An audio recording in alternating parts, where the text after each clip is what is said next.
so much. Dolly Parton told me one time, she goes, Billy Dean, you better love every song that you choose to put out on the radio, because you may have to sing it 30 years from now. In Colo, Iowa, at the Willow Brook Barn. You know, I did a movie, speaking of Dolly Parton, I met Dolly Parton through working with Kenny Rogers. Guys, remember Kenny Rogers, the great Kenny Rogers? I miss him. I met Dolly through working with Kenny, and every Christmas I would usually tour with Kenny, because the touring season around Christmas time was a brutal schedule. You know, you would do like 25 shows in 27 days, something like that. It was crazy, and we were off about 3 weeks, and I get a call from Dolly Parton. And Dolly says, Billy Dean, I see you and Kenny are taking a break for about 3 weeks. I want you to be in my movie. I said, well, a movie? She said, yes, I'm doing a TV movie called Blue Valley Songbird, and I want you to be in my movie. And I said, well, Dolly, I have never done any acting before. I mean, I've done some country music videos, but that's it. And Dolly said, well, let me just put it to you this way. Your character and my character have a love scene. I said, I'll see you on Monday then. I'll be there. But I gotta tell you, I was nervous as a cat to shoot this love scene, and I brushed my teeth about 10 times a day, knowing I had to kiss Dolly Parton. I'm gonna describe that day to you. Now picture this. This is the bedroom set. I'm sitting on the edge of a bed like this, and the camera is over here on my left, and the director comes over to walk me through the scene. And he says, Billy, you're gonna be facing the camera like this. Dolly will be sitting right behind you. And when I say action, I want you to turn to Dolly, look her right in the eye, deliver your line. I just had one line. Deliver your line, and then I want you to lean in and give her a kiss. And I want you to make it look good, and then lay her down on the bed, continue the kiss, and we're gonna fade to black. And that's the end of the love scene. And I'm thinking to myself, I got this. I got this. Now, while I'm talking to the director, I did not know this. Unbeknownst to me, they bring Dolly out to look at the shot. Now, Dolly is like 4'4", and I'm 6'4". So I was blocking her. So they decided to put her up on a box that was about this tall. Now, picture this. I'm facing the camera. Dolly is right behind me. I have no idea what they've done. And now Dolly is a head and neck taller than me now. Just put that in your mind for a minute.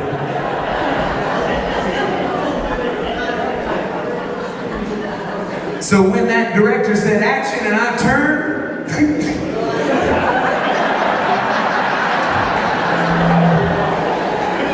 it was not her lips. And I forgot my line, because they were right there. And then I heard Dolly say, you can start there and work your way up to the kiss. So I did. And Dolly and I are getting along just fine. And then that director zooms in and he goes, cut! He goes, Billy, what are you doing? I said, we can't use any of that. This is not an HBO Showtime movie, it's a Lifetime Network family movie. And Dolly Parton stood up to my defense and said, well, it's also my movie, and we're gonna shoot one more, just like that. We got any Dolly Parton fans out there?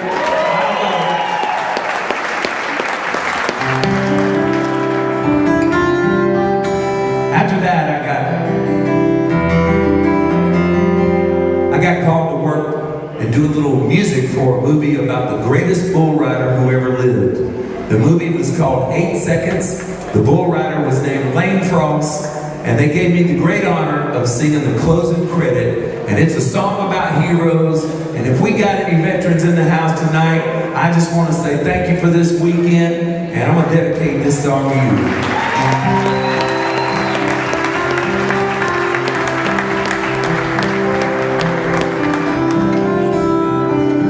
Once in a while, someone comes along, that one in a million heart, so pure and so strong. They can face up to the tears and somehow still find a smile. But we only get every once in a while.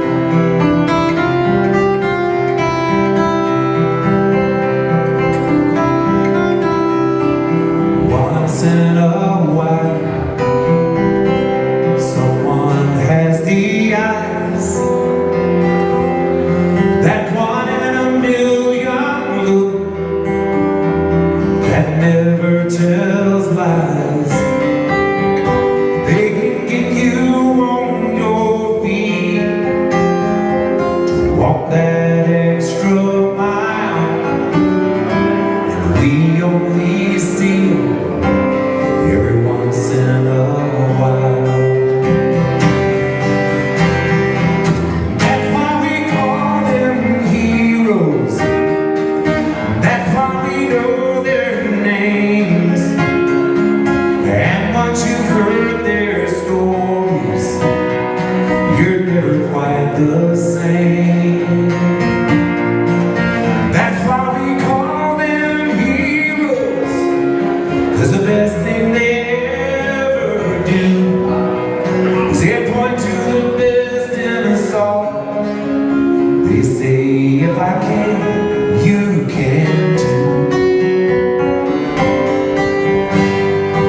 Once in a while, I still hear his voice, that one in a million sound, like two laughing boys. He would hate if we cried. That never was his style.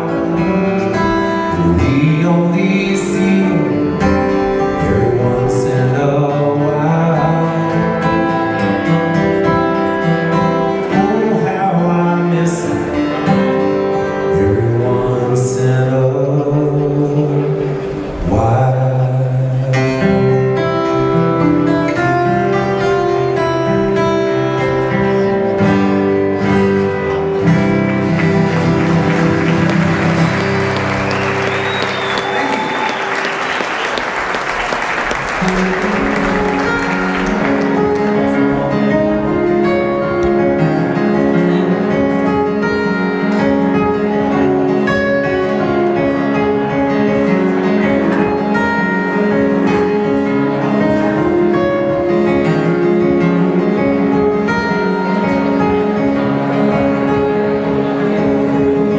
I remember as a child on a dark and stormy night, I heard the screen door slam and I was so overcome with fright and so afraid that something bad was trying to get in.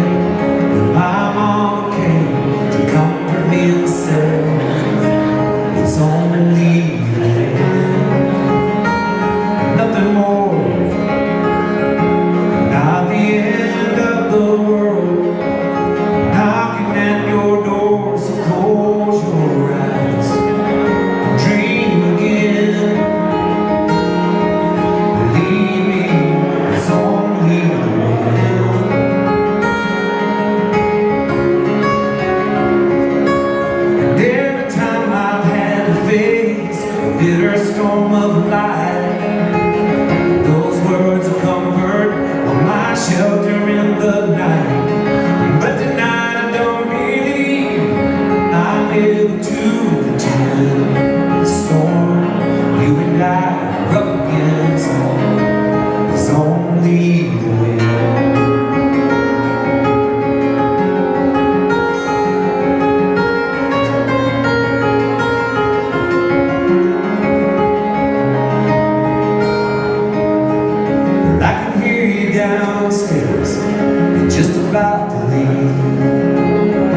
nothing else that I can do to keep you here with me. And now the screen door's slamming, and I'm frightened once again.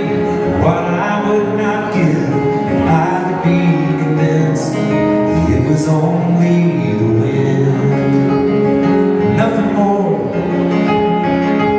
And not the end of my world is walking out that door to wish that I could dream again, believing it's only the wind. Oh, nothing more. Not the end of my world is walking out that door and wish that I, Lord, could dream again, believing it's only the wind.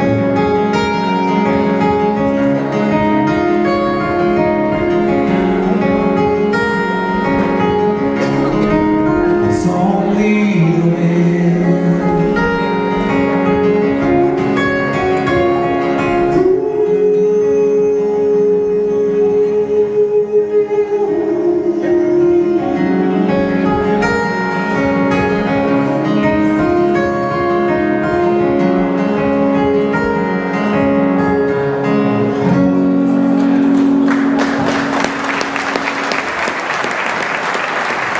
Thank you.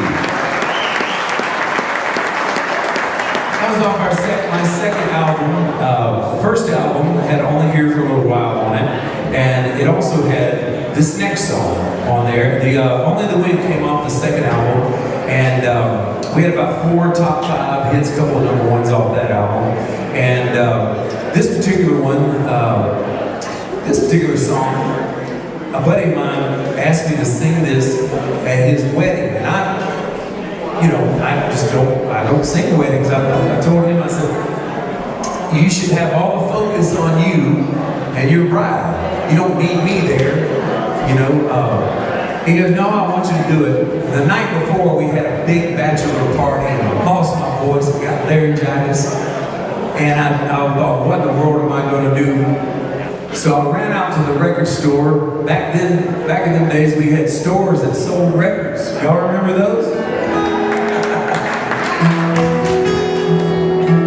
And I went and I picked up my CD because I was going to have to lip sync to my own song. And I didn't want anybody to know it. So I got the sound guy to get the song ready, and I got as far back into the choir behind the pulpit as I could get, as far away from the bride and the groom, and I lip synced my own song at my buddy's wedding. And he kept looking at me like he knew something wasn't right. But anyway, this ended up being a good wedding song. Not one that I do a lot. Don't play a lot of weddings. Just a couple of friends of mine, but it's a great love song. And this was one of our number 1 songs, called "If There Hadn't Been You."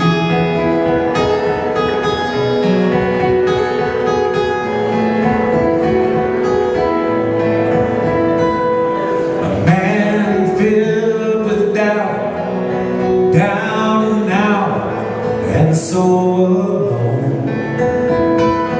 A ship tossed and turned, lost and yearning for a home. A survivor, barely surviving, not really sure of his next move. All of this would have been if there hadn't been you. If there hadn't been you, where would I be?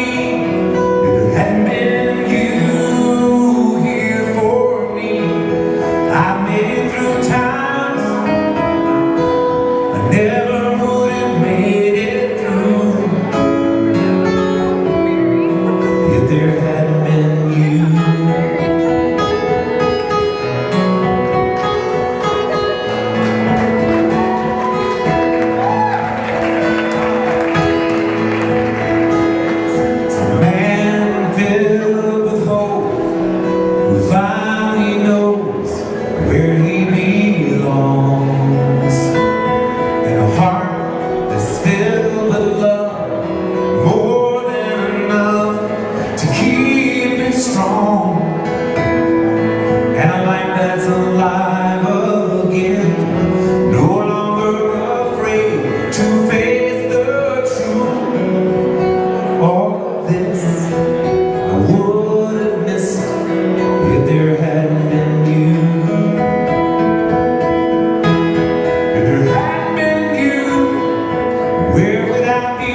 never would have made it through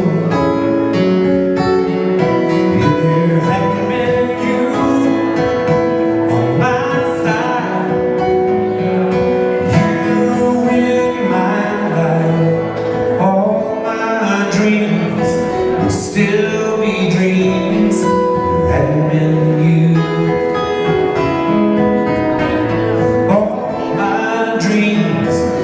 Still be dreams if there hadn't been you.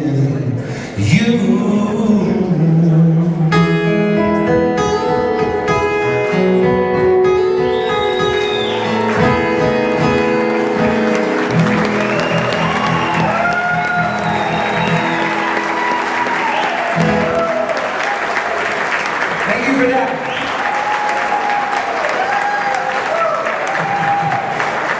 Appreciate that so much.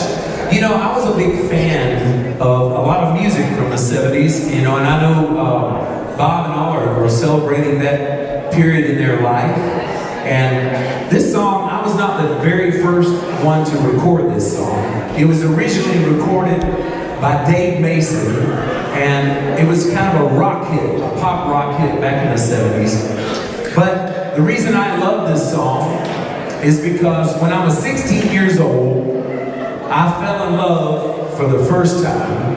I was in a talent contest down in Daytona Beach, Florida. I walked in backstage and I saw the most beautiful girl I had ever seen.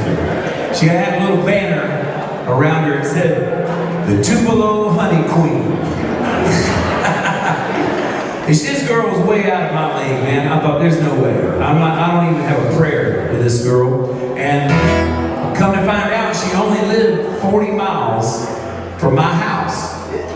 And I found out really quickly, y'all, if you are 16 years old and you don't have a car, you ain't gonna get the girl. It ain't gonna happen. But I found myself throughout this weekend, we were holding hands on the beach. I got a kiss. I think I got a shot with this girl, but I don't have a car.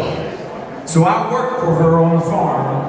I plowed soybeans on the back of a tractor all summer long. I saved up $1,500. Pretty good. I bought a $500 car, and I put a $1,000 8-track stereo in it.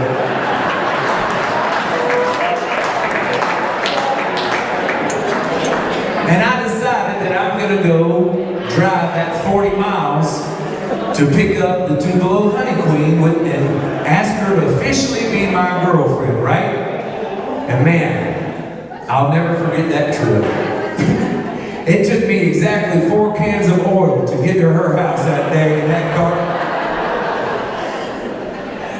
I get to her house unannounced, and she's not happy to see me.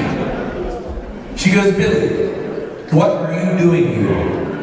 And I said, "I have a car, I have my ring, and I would like to ask you officially to be my girlfriend." And she was trying to twirl in her hair, chewing her gum. "You know, Billy, you're cute and all. I mean, I love you, but I'm just not in love with you." And that kind of broke my heart. So I'm on my way home, embarrassed. I reach into my 8-track tape box and I pull out this Dave Mason tape. And this song becomes my song my junior and senior year in high school, and it set me on my path to Nashville, Tennessee. I said, one day that girl's gonna regret this. I'm going to Nashville with my broken heart. So 15 years later, I'm in Nashville working on my 3rd album. Things are going great. We've had #1 songs. We've won some awards. My producer said, "Why don't you do the old Dave Mason song? You love it." So I did. We recorded it, and they started playing the fire out of it out in Pueblo, Colorado. And right before the band and I tear into the song, I looked down because I could see some hands like right in front of the stage. There was a girl going. And guess who moved to Pueblo, Colorado, y'all? The Tupelo Honey Queen. There she is right there. She goes, "I need to talk to you." I said, "Well, I bet you do want to talk to me now." She said, "Can I get get some backstage passes, and I'm not kidding you. It was like a reflex. I said, hey, I love you, but I'm just not in love with you anymore. And I sang my song.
One more song. Now I did not have the hit with this, but when I went off to college, I went off to play a little basketball, a little junior college, and I'd never really been away from home, from the Gulf Coast of Florida. I'm from Florida, and right now I have to tell you, this is a good time to be in Florida. That's all I can tell you. It's a good time to be there. But I miss the Gulf Coast so much. I'd never been to a place where they didn't have a beach and things like that. And so I played this old Christopher Cross song every night in my dorm room. It's just one of my favorite songs. And since I'm on the kind of the 70s theme, see if you remember this.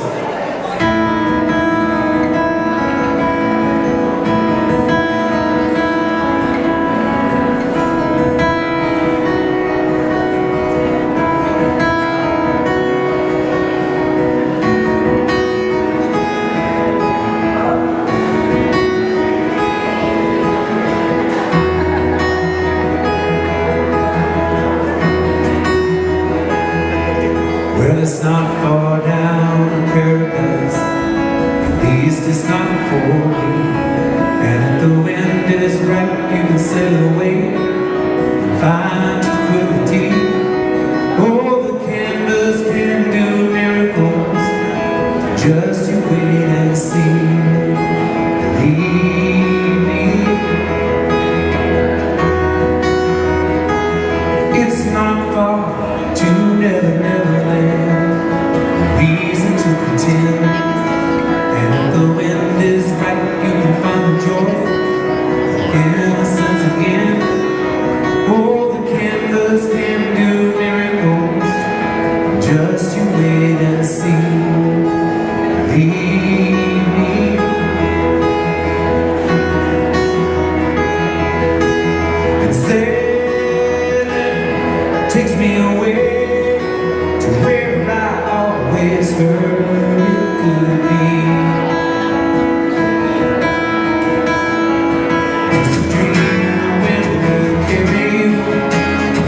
is not for me.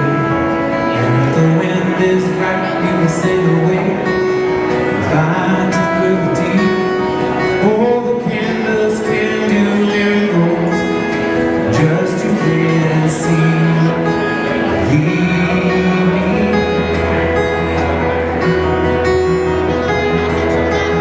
And sailing takes me away where I always heard it could be. Just a dream, and the wind will carry you. Soon I will be free.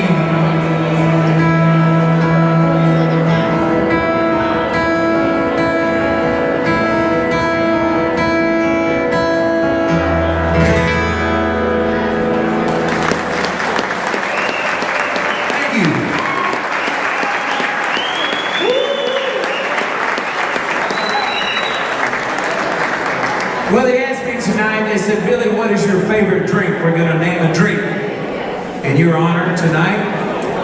And I said, well, I like a good old bourbon, old-fashioned, man. This is an old-fashioned because I'm kind of old-fashioned. And I've written a couple of songs. I got my latest EP that's out. It's a little 5-song EP. It's got 5 songs on it. One of them is called A Little Bourbon Vacation. So in the honor of the old-fashioned bourbon drink, here's your Bourbon Song. Cheers, everybody. Here's to our country. Open it back up. Woo-hoo. And here's to getting to play to real people. I am so sick and tired of playing through Zoom. My goodness. I'm here.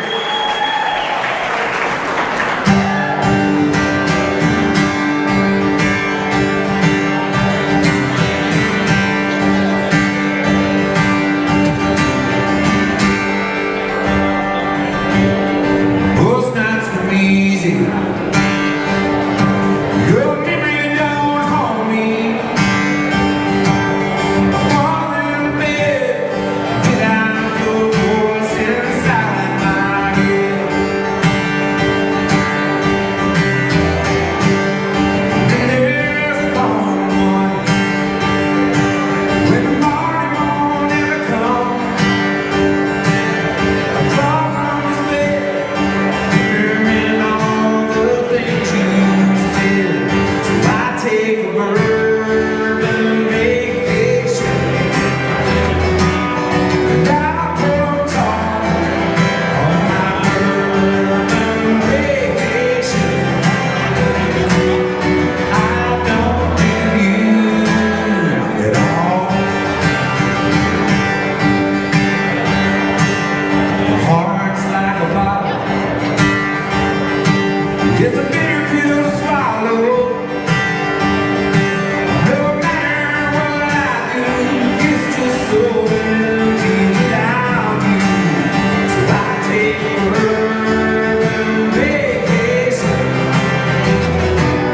and I grow tall on my bourbon vacation. I don't give you at all. We're throwing around turkey, don't give a damn. As long as I'm too drunk to know where I am.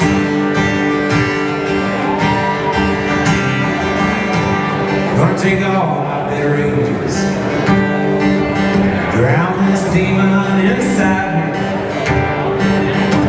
Right now I drink anything from old Kentucky to Tennessee. So I take a bourbon vacation. I grow tall on my bourbon vacation. I don't think of you, no, I don't think of you.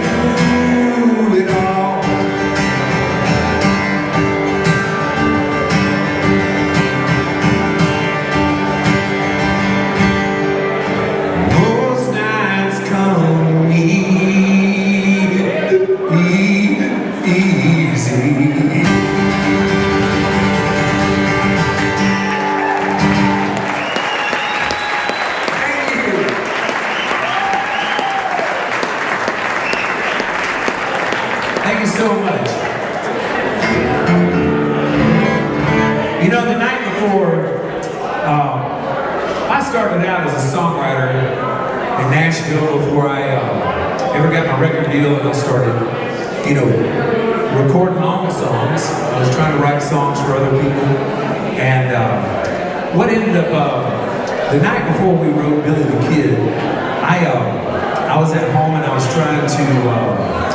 trying to learn an old Doobie Brothers song. There's an old Doobie Brothers song back from the 70s, and it had a really cool guitar riff, and then the guitar riff was like this. I had to tune my guitar like this. I had to play this old Doobie Brothers riff. The riff was like, y'all know that?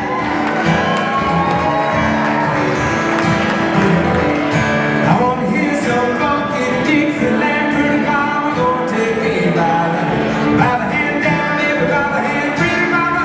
Hey, you got the idea, right? And the next day, I had a songwriting appointment with a great guy by the name of Paul Nelson. Paul had written songs like Tracy Lawrence. What is that? Time Marches On. That's right. He had written like Time Marches On. I got to the writing appointment. My guitar was still tuned for the old Blackwater song, and I thought to myself, that'd be a good song to rip off. Not rip it off, you know, like, more like pay tribute to. I wanted an outlaw kind of song. And I told my buddies about what it was like growing up in the panhandle of Florida. All we had to entertain us was a stick and a bicycle. It ended up being some of the best days of my life. And I wrote a song about it. We ended up having the #1 song in country music called I Miss Billy the Kid.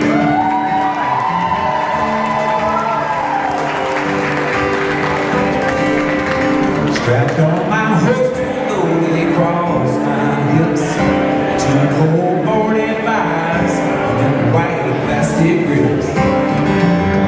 I head west to our neighborhood. They say, here comes young Billy, and it's up to no good. When they trail through the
Thank you so much. You know, speaking of songwriters, let me just grab a little bit. You know, this is dry, very dry work that I do. Amen. Very dry work, so I gotta sit. You know, songwriters in Nashville, they don't get any respect. They do among themselves and a few of the industry like artists, but they don't get a lot of respect among mother-in-laws. You know, if you're dating a girl in Nashville and she thinks enough of you to take you home to meet her parents, and they ask you what you do for a living, you don't want to say, I'm going to be a songwriter. Because, you know, they just don't understand that, you know, it's a business. And that's, for me, it's an ex-mother-in-law that goes all the way back to this song. My mother-in-law, she never liked me because I had long hair and I was a musician, and she didn't think that was not going to be a suitable profession to support a family and a wife. And I understood that. But this song redeemed me in her eyes. We never really got along. She bought me a cemetery plot for Christmas one year. That'll tell you something right there. So, when I finally had my first song go up the charts, it went all the way to #1. And it became the Country Music Song of the Year, 1992. And that was all good. But what was really good was I got a check in the mail. I finally got paid. I was still making payments, trying to keep my old $500 car together. When this song hit, the song hits, the check comes in the mail, and I get a call from my mother-in-law. And I recognized her voice right away because she was a chain smoker. And that conversation went something like this. She goes, well, I heard you finally got paid for writing those songs. Congratulations. It took you long enough. And it did take a while. And I'm trying to take the high road here. I said I did, Mars. I got lucky. I got one in the charts. I'll tell you, what would you like for Christmas this year? And it was just silence on the other end. She goes, well, I'll tell you what I want. I want something silver that'll go from 0 to 150 in like 5 seconds. You think your check can handle that? So that Christmas, I bought her a scale, like a bathroom scale.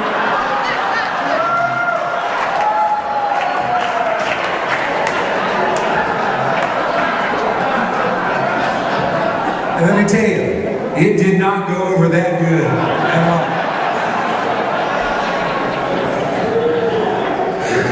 But I got a good song out of it. Thank you guys so much for Somewhere in My Broken Heart.